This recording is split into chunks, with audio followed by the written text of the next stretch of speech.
Hello, good people, and welcome to the Amateur Hour. My name's Justin, My name's Tyler. I'm the one called Junior. and today's sponsors are EBXYA and Adam Stone. So, Tyler is back and feeling better than ever, which is fantastic. We all know, he had the Rona. He's good now. He's okay. That's the best that we could ask for. Did you have enough TP, man? I had enough TP. Yeah, don't you get diarrhea with Rona? Okay, I'm not gonna make this gross. During the end, you could tell my body was cleaning itself out. You were pooing out the Rona, huh? It wasn't bad, nothing like nasty poops, but a little softer than normal. I guess I could say that much. Softer than normal. Huh? Did you record it? No. Although, okay, I gotta get a touch nasty here. Because there was one that I had where I just had this. It was a fart, and it was just long and dragged out, and I even surprised myself because it wouldn't stop. And then I finished it, and I was like, I should have recorded it and sent it to Justin and Junior just to irritate them. I thought you were gonna say you should have wiped. I was thinking it did. Of course, I wiped. But it was like I sat down to use the bathroom, and it was nothing but fart. And then at the end, it was like a couple little pebbles, like dehydration, I guess, or whatever. And then I was done. Dehydration. Well, you know how when you get dehydrated, you have like rabbit poops where it's like little balls that come out? I guess That's so. a sign that you're dehydrated if you get that. Oh, well, the more you know. I never Now thought you know. about it medically. But yeah, that was a funny moment. Like I was actually chuckling to myself in the bathroom, and Sarah was like, "What is wrong with you right now?" I mean, I know you said you didn't have any like serious symptoms or anything, but is there anything that's like lasting? I know a lot of people kind of get like a cough that lasts, or they get like they can't think the same for a while. Well, see, that's what's hard for me. I mean, I returned to work and I didn't have any trouble thinking or anything like that. I never had a fever the whole time. But as far as like the coughing and congestion go, throughout the time that I took off to quarantine, the temperature was kind of going up and down. And actually, right now, we're getting up to the 50s, and then tomorrow it's going to be 60 something.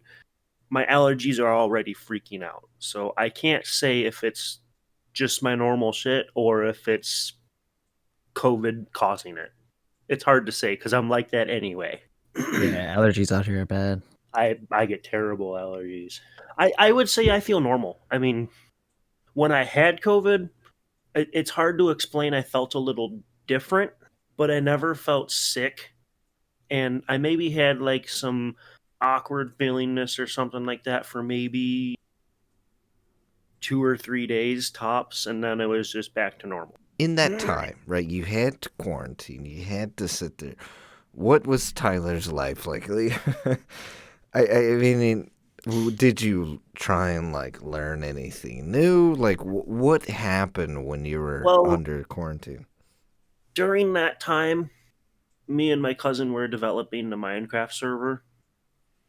We were working on it a little bit before the quarantine, and then the quarantine happened, and I'm like, well, I have a shit ton of time. So me and my cousin finished the server and then officially opened it. So that may be my big accomplishment during it. As far as actually going out to learn something or accomplish something in real life, no, not really. It was a lot of me spending time at my computer. I was doing a little bit of tech support over the phone for work, and most of it was Minecraft. And if I wasn't doing that, I was playing with Chloe a little bit. I called it a mini vacation, an isolated mini vacation, because I couldn't leave my house. And yeah, that's just all it was for me. It was not to say no big deal, but for me personally, it was no big deal. Hey, whatever happened to all your mountain bikes, man? You went on like a mountain bike buying frenzy. Oh, I got a closet with two mountain bikes in there, and I just haven't felt the desire to ride during winter. Well, I mean, that was you bought those before winter. Well, I rode them quite a bit. Oh, okay, that's cool. Yeah, I did some riding. Not really off-road mountain biking, not a whole lot of that, but there's a place I like to go, Wolf Lake in Hammond. It's just a nice path. I take the bike path and I go all the way up to Whiting and I ride down the lake shore, and then there's a big loop you can take back. That's like one of my go-to places just to get some miles in. Um, and then we had a couple of places. There was one trail. I can't remember where it was, but there's one portion of it where you go down, and all of a sudden, off both sides of the paved path, there's dirt hills that go up and down. And I was just messing around in those for a little bit. But yeah, I've been riding, nothing extreme, but I have at least been using my bike. Yeah, I mean that's gonna be something to learn new once you start hitting the mountains again. And the last time we went, it was just kind of like a shit show. Everyone says that the long-term effects of COVID possibly affect your heart and your lungs after the fact. Yeah. So I'm hoping I don't feel any aftermath when I start doing those things. Right now I feel okay. My brother, he wants to do a bike ride tomorrow. I don't know if we're just gonna go on some paved path or if we're gonna go back to that one place with a little bit of trails, but he wants to do a little bit of riding, so I'm hoping when that happens I don't get any like winded feeling or anything like that. But I guess we'll see tomorrow. Yeah, it's supposed to be like 60s tomorrow. That's pretty awesome. Yeah, It low 60s. we I'm a had like hoodie weather.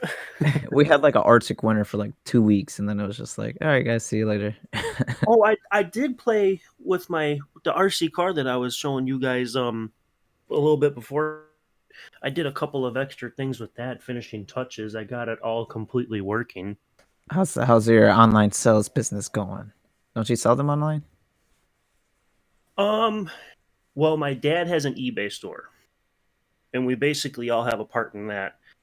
We were selling RC car stuff for a while because I met a lady at work, and a little bit of a sad story for her, but her husband died, and he was a really big into RC cars, and she didn't know what to do with the lot and or anything. She was going to have people come and evaluate it and sell it and or do whatever with it. And I just kind of told her I'd take care of that, and basically spent probably a few thousand on all the shit in her basement. And then some stuff I kept, some I used parts to like make some of my RC cars better, but the majority of it ended up on eBay, and most of it's already gone by now. That's cool. But we do we do like liquidation websites really. Um, the most recent one we just bought, my dad actually bought blind. He bid it $1 per pound, and it was two pallets that added up to about 1,200 pounds. And we didn't know because there was no manifest, so he literally just bidded by weight. Bid by weight. I said bidded. Um, but yeah, he bid by weight, and of course we won it because no one else was bidding because there was no manifest. But when we got it back, we ended up getting a lot of air fryers, which is like, I mean, they're selling, but they weren't too exciting. But then we got actually a good amount of DJI drones, which we might still have a couple of them left. I bought one off my dad and kept it for myself. It's pretty awesome. I love flying that little thing around. Um, that was one of my COVID things when I was quarantining. I opened up the front window of my apartment and I launched my drone and I flew it out the window, and it's got like the POV camera, so you can see the live view as you're flying. So I was Oh, flying so around. you're being a creep. No, I was just going around. I was looking over the field, seeing what everything looked like. The thing can go almost a mile out, so I was taking a big lap around town just looking at it from an aerial view, and then well, of course the battery started going low, so I brought it home. But I mean, yeah, just doing my doing my nerd stuff that I can do without infecting other people, I guess. Yeah, drones are cool, but don't they have like a lot more restrictions on them now? I mean, I'm sure it doesn't apply out here in the region, but They actually do apply. oh, they Um, do? the drone that I have is it's the DJI something mini. It's the smallest one that is. It's just on the border of passing for me to legally fly it with no restrictions. Of course, I can't go like near an airport or anything like that, but I don't have to have a license. Anything bigger than mine, you have to register with the government and you have to get a permit to fly, which it's not hard to get. You can get them, but if you're caught flying a drone of a certain size without a permit, you can get into some pretty decent trouble with that. Hmm. So Well, it's at all least you're in your possible house too. though too. Well, You're laying low. I mean, I'm sure they have stuff to trace signals and all that, but either way. well, that's the thing. Like my drone, like I said, I don't have to register mine because it's just below that limit. So it's like the perfect little drone if you're doing like an at-home project or maybe you're filming something at home or something like that. You can throw that drone up in the air and technically you're not supposed to go over so many feet, which I've taken mine over that height limit. That was kind of Oh, funny. riding I himself wanted to out. see how high my drone went, and I made it to where was I at? I was around something like 1,200 feet, and all of a sudden I lost camera view, and it was you could tell like the screen on my phone was getting fuzzy and stuff. When I brought it back down, it was there was frost and stuff on the motors and everything. So I was like, oh shit. Okay, so I shouldn't be going that high. But no, I think it's like 700 feet. You're not supposed to go above 700 feet or something like that. Does it have like an indicator on it? Yeah, it's all Oh, GPS monitored. You know how high you are, how far you are, how fast you're going. All that stuff's on there. I was watching this like it's called Natural Selection. It was put on by Travis Rice, who's like a pretty famous snowboarder. Mm-hmm. And they had this one competition at Jackson Hole, and what they did, they used drones to kind of like film the snowboarders um going down the hill. And it was a pretty interesting like I guess like POV is the best way to say it, or like just following them. And I Yeah, wonder if that's going to take off more now. But my they hired like the best drone pilots in the world or something like that just to like run this event. But yeah, I think it definitely dad added got to a the drone experience. too, and it's pretty cool because it has a feature like you can start it up and let it hover, and then if you walk in front of it, you can look on the app on your phone. Like the phone gets mounted to the controller because that's what you use to see the live view. You can highlight yourself, and you can tell the drone to follow an object. So I can highlight myself, and then I can set the controller down, and I can walk around the yard, and the drone will follow me. So it's really cool, and it has proximity sensors and everything, so it like won't crash into trees or stuff around it. But it just kind of like hovers around you, and you can tell it to like do circles around you, or if you just want it to stay in front of you and like move when you move. It just does all that kind of stuff. It's pretty cool. Yeah, I've heard of those, but they at this event they hired like the professional Oh, pilots, I'm sure man. they had some crazy stuff going on. Well, when you see like the dirt bike races or the X Games, sometimes you have the people that are flying down the hills real fast and all that kind of stuff. You'll see ropes going that are actually guiding cameras. But when Yeah. you see the ones that are like aerial views and they're moving really fast, most likely you're looking at a drone. And those are, I've always thought those are really cool. And I'm just imagining you have to be a pretty skilled, I guess we'll call it a pilot, Yeah. to That's man the that best way to drone put that it. well. So, what other restrictions are there essentially? So, like, are you not allowed to fly drones around like public areas, or what are we talking about here? Wait, before you answer that, does the drone come with like a booklet that's like, "Hey, don't do this"? Depending on what drone you have, like my dad's drone, his is a bigger one. He had to get it licensed, and he has a little card and everything for it. When you launch the app, it asks him for the serial number of his drone, and it would not allow you to start the drone until you put your license number in. Hmm. So the drone would sit on the floor worthless. Um, As far as restrictions, you can fly a drone in a public place. Like I can go to Lemon Lake and I can fly my drone around. There's nothing wrong with that. It's more controlled by the people there if they want to allow you to do it or not. Now, of course, don't try it in an airport. Don't try it at a government building. And, stuff where you have to get permission to walk into the front door. They're not going to like you flying a drone over the roof. And as far as, like I already mentioned, the height limit, I think there's a restriction on how far you're supposed to be able to go from what they call your control base. That's where you're standing manning the drone. So if you're too far away from yourself, I can't remember the number, but you're not allowed outside of a certain radius, which mine can't go out of that radius anyway, so it doesn't matter. But the restrictions, it's for the little drones. There doesn't seem like there's that many because they're not that capable. For bigger drones, the bigger you go, the higher tier licensing you have to get. Depending where you are, sometimes you have to call into your local air traffic tower and get permission to fly. But if you're just in your playing with your little drone like mine and you're in a residential area, you're just at home, you can pop it up in the air and not have to worry about anything. How would you compare it to like flying something on your Xbox or something? Honestly, the buttons are different, but let's say you're flying a helicopter in GTA, it's not much different. The drone that I have, it's GPS controlled.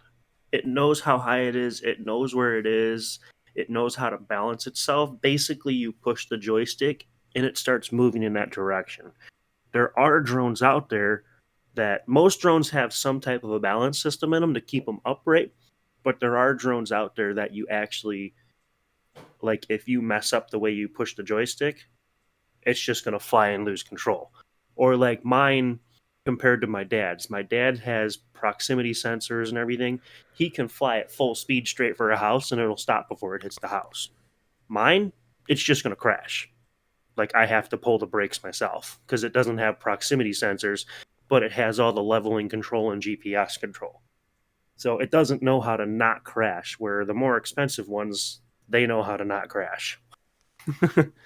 Man, you just reminded me of something. I was at a bar and they were showing drone races one time, and it was so crazy. Just like the obstacles were kind of like gimmicky and whatnot, but just like watching these people maneuver through everything. Man, that was Were they the ones that were kind of wearing like the VR headsets? yeah, I think so. And there Those was a are bunch of crazy. lights on the drones and everything, or Yep. maybe it was the course had like a bunch of like neon lights and whatnot. Yeah, those are crazy. And they're going fast. Yeah, man. You I reminded me of mean, that they're when you said your cruising. dad. I don't know speed numbers, but when they watch the videos and you watch them fly past the light pole, I mean, it looks like they're doing 100 miles an hour. Zoom, gone. You know what? I think they have like the speed of it down at the bottom somewhere. I think they usually give like all the info that the person's getting. I would have to pay attention if I looked at one again because, yeah, it really looks like they're cruising. Yeah, it was like the Drone League racing or something on I think it was ESPN that they showed it. I can't remember. Hmm. I Yeah, that'd be know interesting looking into that that. I think it's for like New Year's or like 4th of July or something like that. I forgot where too. And I don't know if it's I'm trying to think. Sorry. But anyway, they do like this drone sort of like think of like a fireworks show, but like a light show with drones and like they make certain designs of like how would you say? Yeah, I've seen that. Yeah.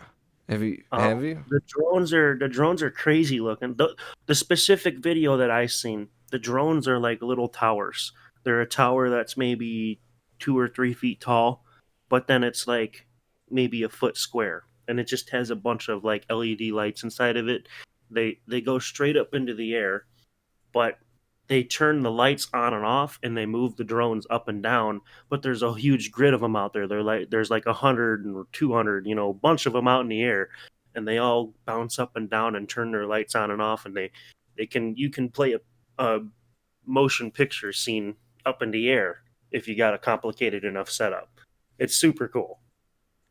I believe I'd seen it actually like in Chinese New Year or something like that when uh, they were like showcasing like a video of it or something like that. And they had that like whole light show, and it was like making all these cool, unique designs. And yeah, again, like drone technology and where we're going with it is pretty cool. I mean, what we had just a couple of years ago, the idea of Amazon wanting to deliver packages via drone. No, they're still currently working on it. Yeah. But I mean, I just haven't really heard much on it recently. But I remember when it first came out, the idea of it, and like how people were kind of worried privacy wise. But I think it's going to be fine. I When would I be. was working for Amazon, they were actually testing it at the fulfillment center that I was at, and I actually had my hands in some of that testing, which I really wasn't doing anything important, but I was bringing supplies in and out.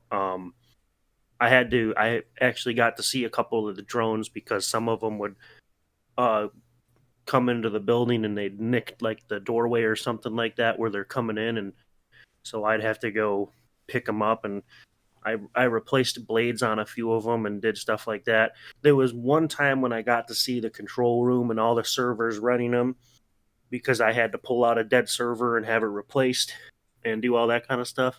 But there was some crazy stuff going on with those drones. It was really cool. Yeah, but as far as like being scared of privacy and everything, I think we touched on it in the podcast before. But if you're Go really ahead. worried about privacy, you gotta hide your phone because like that's like the main thing that's definitely giving away all your privacy. And then you're being worried about drones. It's like nah.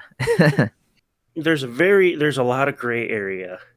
There's a lot of stuff that they don't tell you because they make it legal by putting it in the fine print that nobody reads before they hit I agree. Yeah. So if you want to be concerned about privacy, start reading. And Man, you're going to they be they don't scared of even have to put privacy. it. They don't even have to put it in the fine print. They just got to put it in the terms and conditions. Nobody reads them. Well, that's what I'm saying. All the stuff before you hit I agree, nobody reads that. There's usually pages to scroll through. Yeah, Why it's do you not think fine there's print. so much? But yeah, so if you're worried about privacy, don't read that because you're going to be scared of life. But the main thing that was holding us back when we were testing drones is safety. You know, we had drones where the GPS signal got weak and we lost the drone for a few minutes. So when that happens, the drone is supposed to sit still and go and just wait for a GPS signal to return. And if it goes so much time without a GPS signal, they have proximity sensors, they lower themselves to the ground and shut off.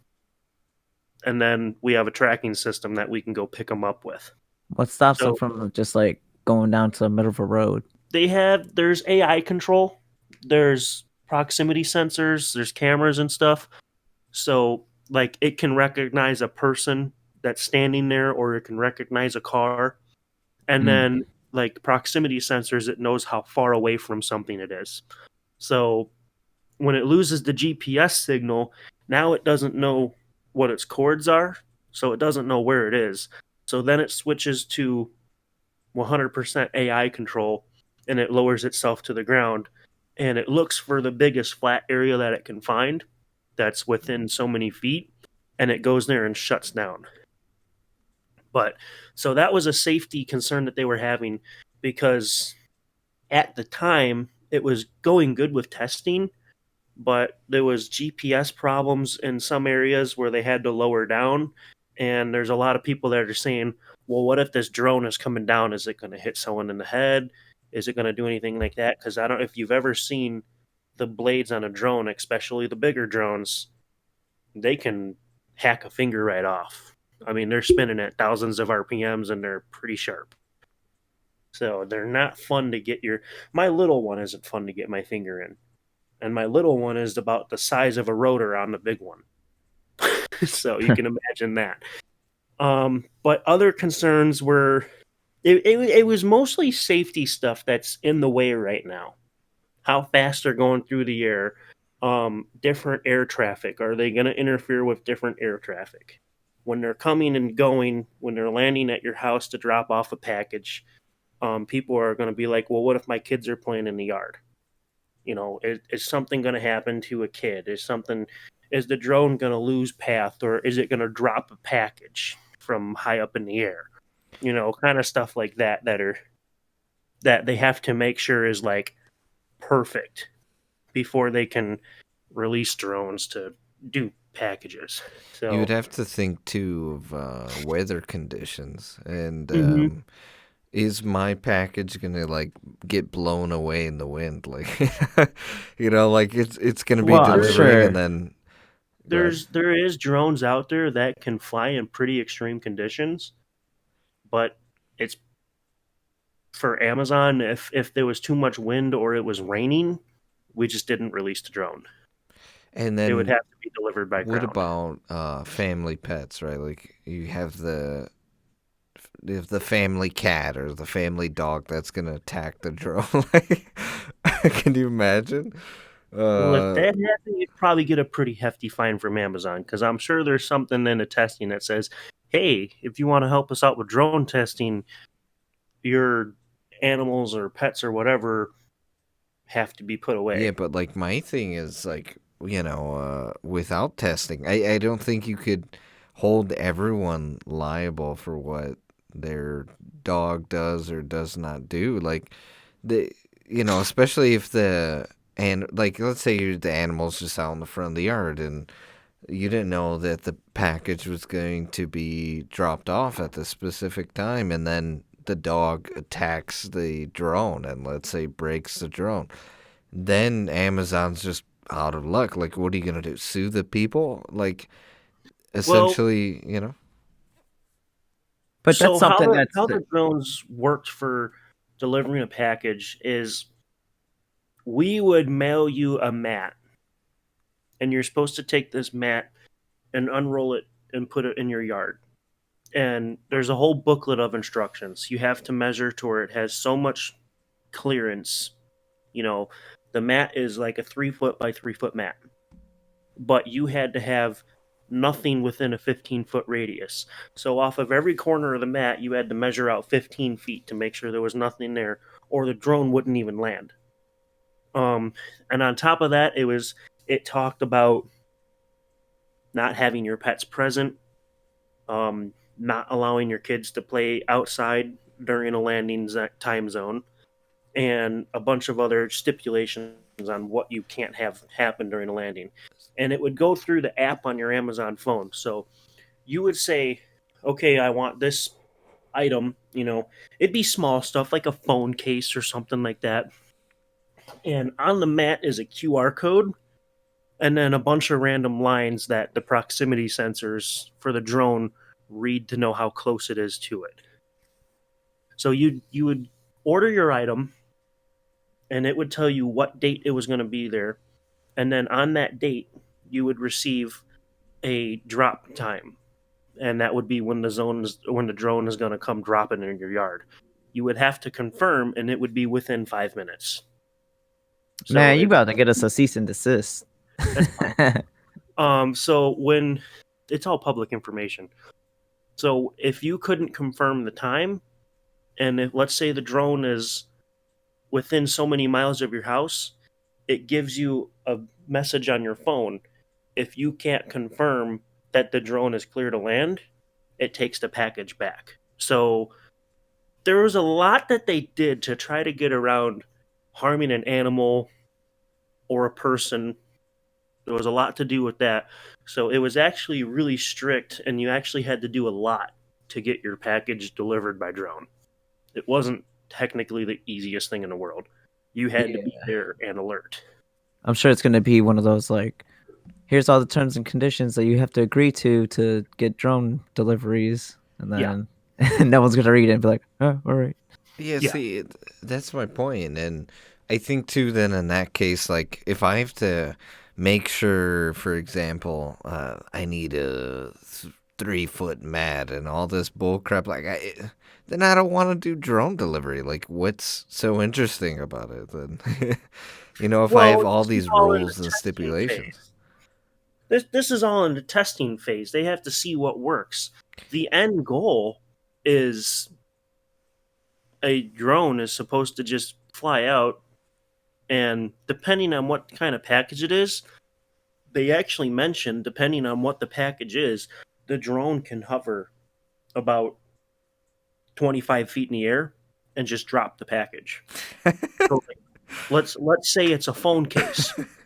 The drone can come over and see the mat, come down 20 feet. The AI can recognize if there's a dog or a kid or a person standing anywhere within the drop zone. And if there's nothing there, it can drop the package. Or let's say it's, maybe you ordered a phone. Well, they're not going to drop that. The drone will actually lower to the pad, shut off, release the package, and then you'll see it start back up and fly away. I just pictured like The way it works, because you all of a sudden you see this drone, you look up, you hear it running, you see the flashing lights and stuff, and then your package falls. like I'm just laughing because like I pictured my dumb self like walking out and just getting beamed in the face by like a drone dropping a freaking package 25 feet. That was one of the safety concerns, but that's why once they have cameras and everything on them, and according to Amazon, there's an AI that can recognize if there's a person there, or if the drop zone isn't clear, and then it won't do a drop, or it'll return back to its fulfillment center. So it's a beautiful morning, and then you just get beamed in the face by your freaking toilet paper or whatever you ordered. Just I hope it's only toilet paper. Your phone case comes down, slicing your face off. Like, just, oh my gosh, that's hilarious. But I could imagine it being like when my credit card information got stolen. Someone bought like a bunch of Amazon stuff and shipped it to my house. There's like dildos and shit in it. Wait, what? You're okay. So hold on. When did that happen? At least they sent you the products they bought. No, that was the weird thing. It was like, why would you steal my card, buy a bunch of random stuff, and then have it shipped to my house? I don't know if that was just something like maybe Amazon picked up on, was just like my billing address, and they're like, hold up. But yeah, I got like wigs, baby toys, washcloths. There was a vibrator in there. What in the world? Did they like maybe alert you to how that could have possibly happened? Like what? No, well, I knew how my credit card got stolen, but it was from like a completely different site. I don't know how they. I don't know. I guess they just wanted some Amazon stuff, or maybe they did it as a joke, knowing that they wouldn't be able to like. I guess they technically did get away with it, but yeah, I didn't get charged for anything. I took it up with Amazon and Chase. Dude, that's good. I mean, that's so random. Getting hit in the head with a wig. Like, there you go. You're just going to get a slew of Amazon drones just dropping like bombs. Like, oh my gosh. I think that's kind of funny, and I'm not going to lie. I've had my credit card information stolen too before, and how I think it was from via vending machine, because at the time I was always like using the vending machine at my work and stuff, and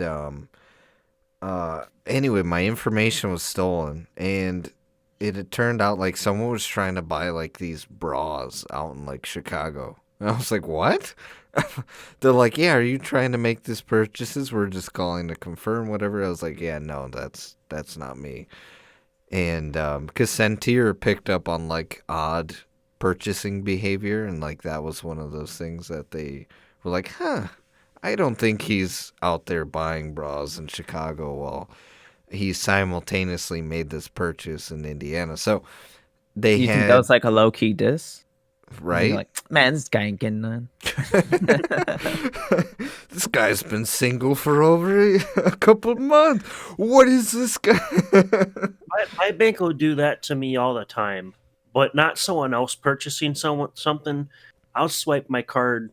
Like when I was at the hobby store, unfortunately, the electronics in my RC car were like $600, and I just don't regularly spend $600 just swiping my debit card. And the guy kept on saying like, "Dude, you're getting declined." And then all of a sudden, I got a call from my bank, and they're like, "Hey, you're over in where was I? Somewhere in Illinois, and you're trying to spend this much money. We were trying to confirm that it's you."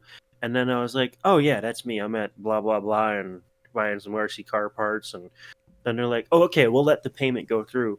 And then all of a sudden, the guy's computer screen just said, "Ding!" It went through, and I was like, "Cool."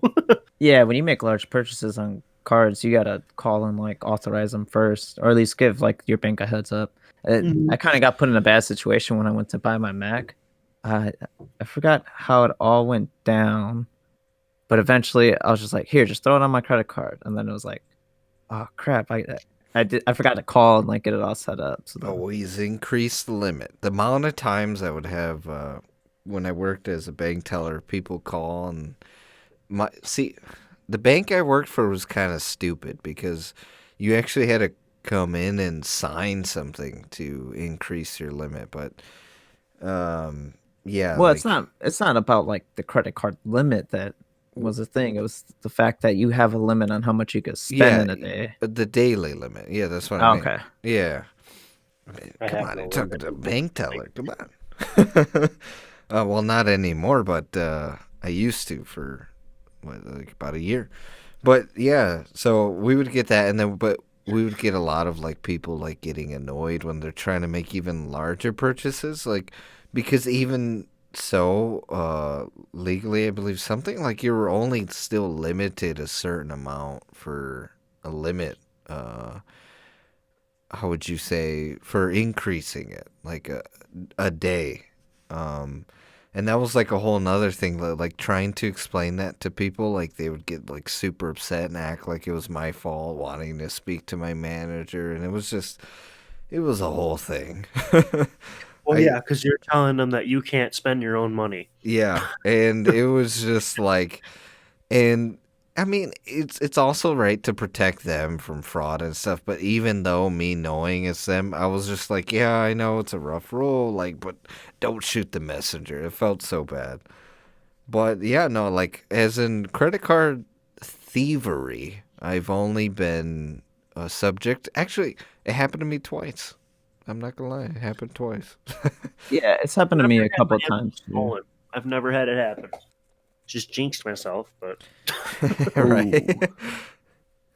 Yeah, the first time was the bras, and at that time too, what was it? I was very single, so I could probably see why they're like this dude ain't buying no bras for ain't nobody, you know. It's just like I was like, all right, yeah, you right, you know.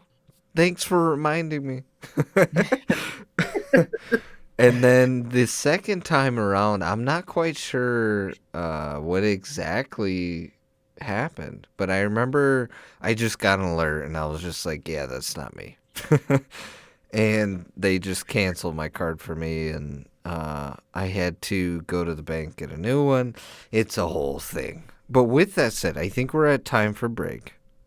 And we're playing both of our sponsors right now. And we'll explain to you why in a moment. Enjoy a word from our sponsor. Adam Stone, a unique and talented artist hitting the alternative rock scene. Listen to him as he jams his way into becoming a new hit artist. But now you will, 'cause I am bringing you down. I'll take you off your chair, setting fire what's left from your hair. Someday. Listen to Adam Stone singles for free on Spotify, SoundCloud, and YouTube. Surrounding me. I don't know why I was chosen to live like this. every day, every day. I don't know why pain. You can follow your favorite ghost, Adam Stone, on Instagram and Facebook. Link in the description. I often find myself wondering, what's next? What lies ahead? Where do I go? How far will I go? We often think about tomorrow. But what's the point? What's the point of not looking at what we have in front of us? Why not look to the present and be grateful? Why do you run from today? What difference does it make if everything you have today can be gone tomorrow? So I urge you, live for today. Search EBXYA on Amazon today to get all of your XLR cable needs. Link in the description. And we're back from that word from our sponsors, and we're trying something, okay? I know it's nearing the end of the season, right? We're getting close. What we got March. We have 2 more months, and then we're at the end. May is the final bow on season 2, and then again we'll be back in September for season 3, and we'll be putting out some more. Again, consistency. The virus really threw us for a loop, for sure. When it came to stuff emotionally, scheduling wise, and everything else. So we do apologize, by the way, for the inconsistencies with our upload frequency. Definitely way more consistent than last year, but we still want to be more consistent for you guys. But with that said, please subscribe, hit the notification bell so you know when we're uploading. You get that notification like, hey, if it's late, if it's not, boom, it's up. And you get that notification. You can check out the episode. We're also on all different platforms: Spotify, SoundCloud, and iTunes. So go check us out. It's all in the description below. We have a link tree. It's going to take you to all those sorts of wonderfulness. And if you want to follow us on social media, please do. Yeah, and you know what? If you guys have any crazy stories out there in regards to debit cards being stolen and the random purchases, I want to hear in the description below. Was it funny? What would they get? Some gummy bears? Some more wigs? What else was it? But we are trying a format idea, and I mean, if you guys can comment below as well, for those of you who are listening, length. We're thinking about maybe sticking to an hour, seeing where that goes. How do you guys feel about it? Maybe if we still go over an hour, it's cool, but we want your take. But with that said, learning new things. So I have recently been learning about accounting, and let me tell you, it's rough. There's like, I don't know, when it's such a learning curve for me. Like, so math for me is not like my forte at all. Like, I mean, I could do basic math, but sometimes it's just like, I don't know, like when it comes to algebra and stuff like that. Accounting, not a lot of math. I was very nervous about it. But getting into like the long, tedious like aspects of what accounting really is, it can be confusing in the beginning. And I mean, have you guys had this sort of pain with learning anything else new recently? Like, what's been happening with you guys in terms of learning anything? Like, have you guys really stepped into learning something new and going through struggle like I currently am with accounting?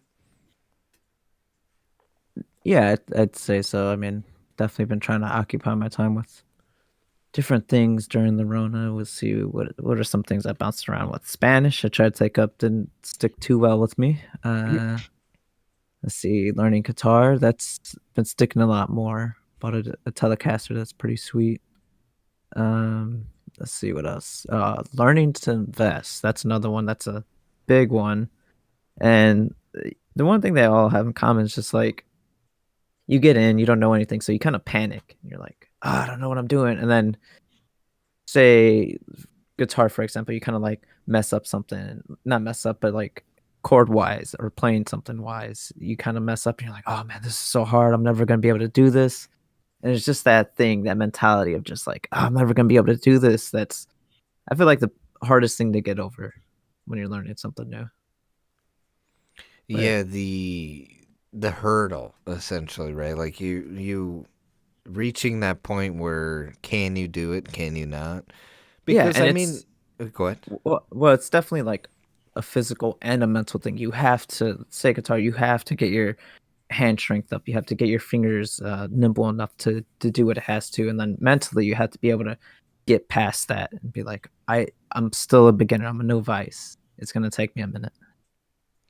Yeah, and it's definitely I would say too like quite emotionally draining sometimes too learning something new because that discouragement, right? Like because truthfully so, like you're not going to always have the same skills like someone else, for example, and then you start to compare yourself and you wonder if you're ever going to get there. And sometimes, to be honest, like you won't because unfortunately, right, some people are just more talented or skilled in certain things than others. Or sometimes it's just going to take you longer. And yeah, I can agree with the factor of like I want to learn piano, right? That's something I can play a little bit by ear, but nothing too crazy, right? Like a few little rhythms right there. But to learn piano and like have to learn the notes and like you even said with guitar, like right, getting your hands physically able to reach certain notes.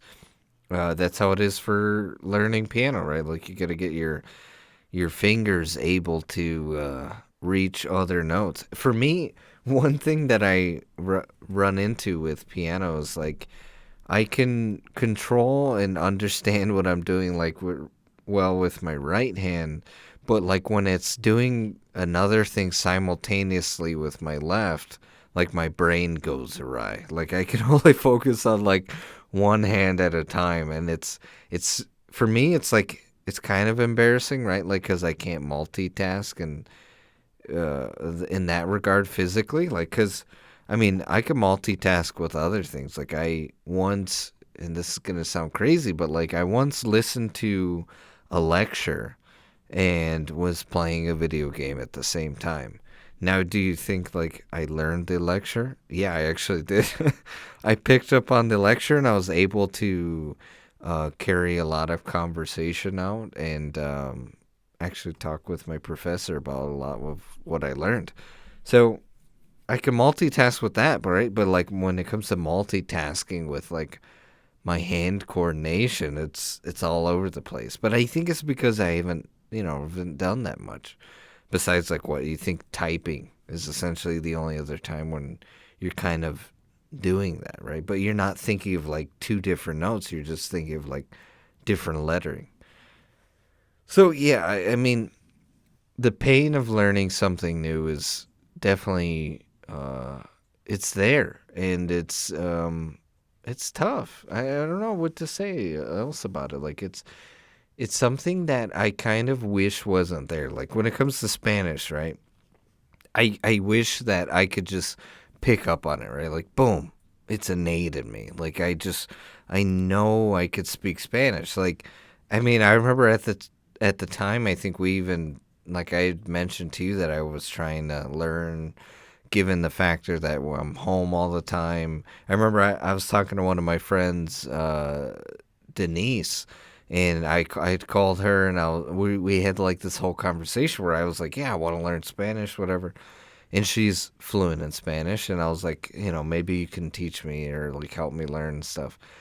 And I didn't continue with it either. So I think that's another thing of learning something new. Like, keeping consistent with it and like pushing yourself to uh, keep up that habit, if you will.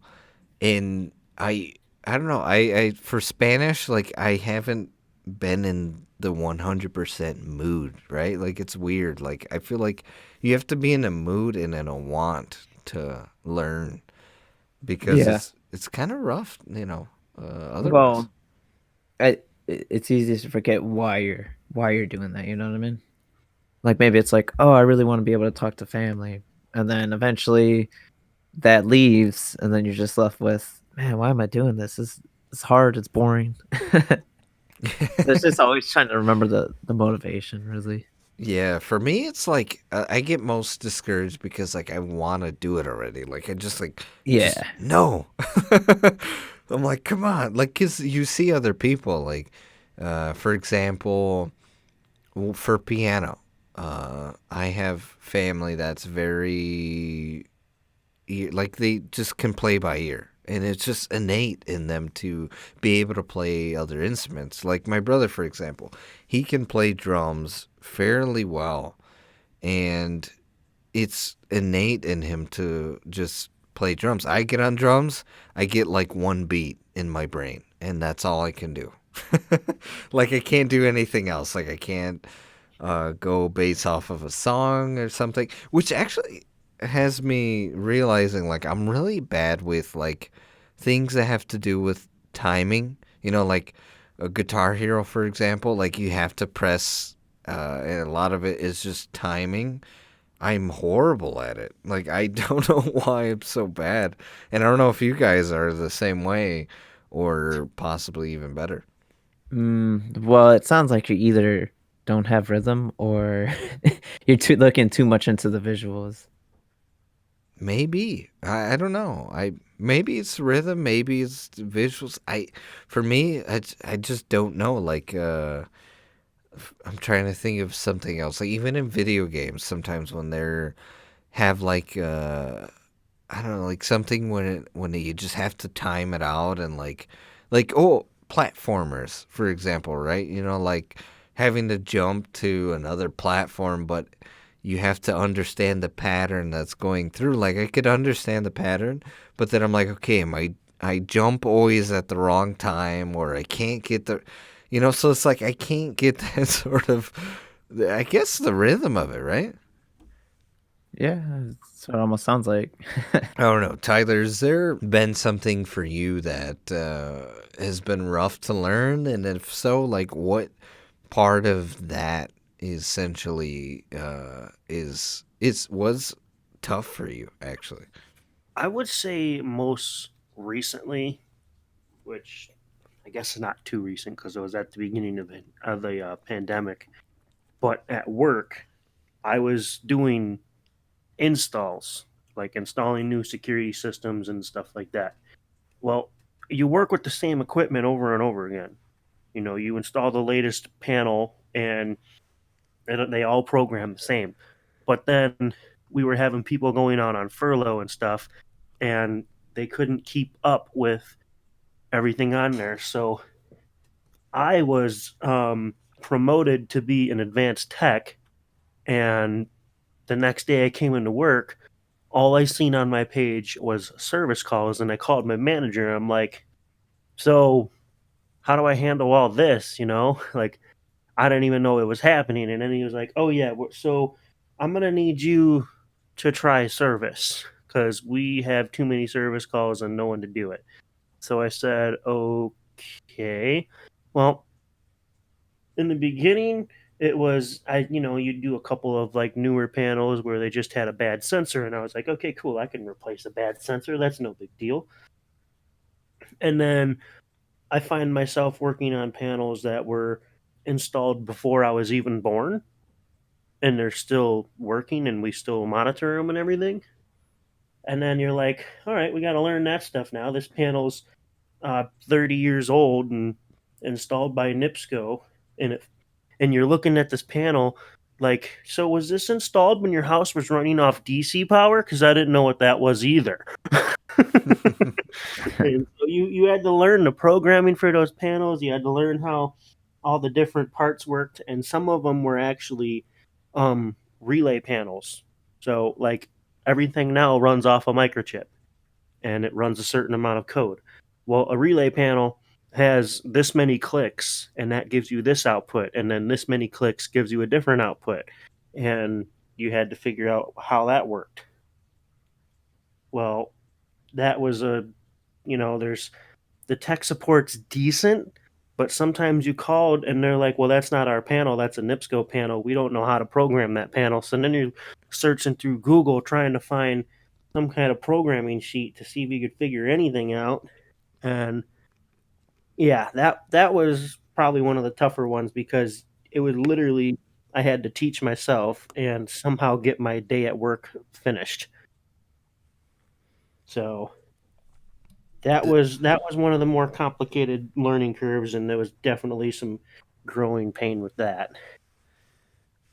Yeah, that's always something that's, how would you say, just really rough to go through is like the pains of like starting, even starting like a new job, right? Like you have this fear that, oh my Well, the gosh, worst am I part gonna? was it wasn't my decision, and I was never given a choice. It was just like, hey, here's your job list, go complete it. Okay. Yeah, like so you're starting off and you say to yourself like, oh my gosh, like how am I going to complete this job, complete 100% to the best of your ability, and like, am I gonna do it right? Is it gonna be wrong? Like, it, I've definitely been there too, a lot.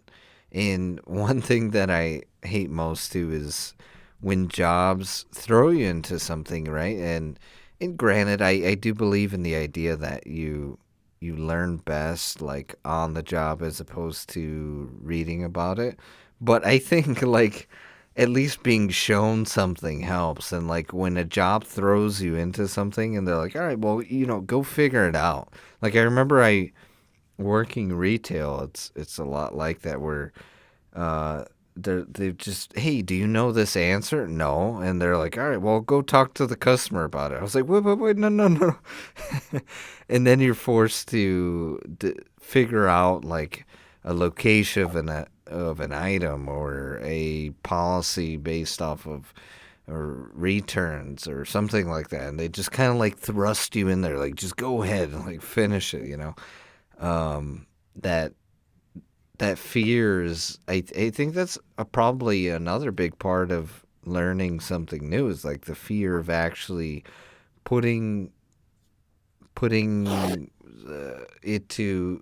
into place, essentially, right? Like going off and actually putting that knowledge to use. But yeah, there's that whole I guess pain of learning is like once you've learned for the most part that particular subject, like actually putting it into play. Like I could imagine, Junior, for like example, like guitar, like once you learn it, playing it in front of a certain amount of people, like you're gonna have that nervousness of messing up. Oh, for sure. and Well, no and one that, wants to mess up in front of a crowd. yeah, I mean, but even without, right? Like, like for example, I remember learning how to deposit checks and stuff, right? And then for the first time, just in front of a person, just one person, I was like freaked out, nervous, acting like I didn't know, or like you have that moment where you're like, do I know how to do this? And definitely that is a large pain of the idea of learning something new and just putting it to out there, essentially. I had some learning curves because, like I said, I recently set up a Minecraft server. I had some learning curves on. If you've played Minecraft, you know what redstone is. Yeah. There's also command blocks in Minecraft.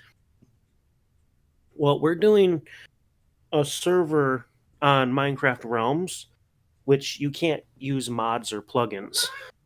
So for like plot protection and you know to protect spawn so people can't break blocks and stuff, there's a lot of different things you have to place a command block and you have to put certain code in. Some things need timers, and you make like a redstone timer or something like that. So there's a lot of that stuff that I had to learn, and some of it took a while to get it to work. And like I'd get a timer to start, and it would work for a while, and then all of a sudden we'd realize that it stopped working, and you'd have to go like underground where you had to. We called it our programming room, and we like, okay, why'd the timer stop? What caused it to fail? So then we had to try to figure that out, and you figure out that a line of code was wrong, or a command was inputted incorrectly, or something like that, and then you had to fix it and get it working. So that was definitely a learning curve sometimes too. Um, because any other time I've played on Minecraft, I used a mod or a plugin that just automatically does that for you. Well, couldn't do that with this server, so we were like, well, there's a way to do it. We just got to figure out the other way to do it. Stop it. So, yeah, that was one of my more recent learning curves, and that one went a lot smoother than at work, but got it working. Another big learning curve, huh? Social media. That's a tough one. And I think the podcast as itself is like a big learning curve, right? Oh Like yeah, it's something that we're developing like little by little and understanding how to grow, right? Essentially listener base and a continuous listener base and grow a community of people. Little by little, and it's something that is also it's tough, but I think it's also exciting as well. Like that's another thing that like comes with learning that most people could overlook, and I mean that we've kind of overlooked, is that with learning comes the excitement of the adventure, right? Like it's almost the idea of the adventures or the journey is, more fun than actually the destination. And I mean, it's a lot of fun, like putting this podcast together, figuring out scheduling, figuring out topics, figuring out how to interact with our listener base and the individuals that are listening, and kind of stick with us and subscribe. And it's yeah, and it's also painful. It's also tough, but within that comes a lot of good and fun memories as well. But with that said, we're kind of at time, right? We're trying to see if we can keep to an hour and see how that feels again, because it's part of learning something new. If you guys had something in regards that you learned that was rough, that was tough, I'm kind of curious on how you guys got through it. Where was your mental status? Where were you at that point? What was it? Was it guitar? Was it like an instrument? Was it school? Was it work? We would love to hear you guys' take on it. With that said, leave that comment down below, as well as the comment that we asked earlier in regards to, have you had any credit card information stolen? And what did they buy with it? Was it funny? Was it not? Like, tell us your story. We'd love to hear it down in the comment section below. Interact with each other. As I just mentioned, we're trying to build a community of individuals that are open to talking and having conversation. And again, please subscribe and hit that notification bell if you're on YouTube. Follow us if you're on the other platforms, Spotify, SoundCloud, and iTunes. But with that said, we love you. Bye.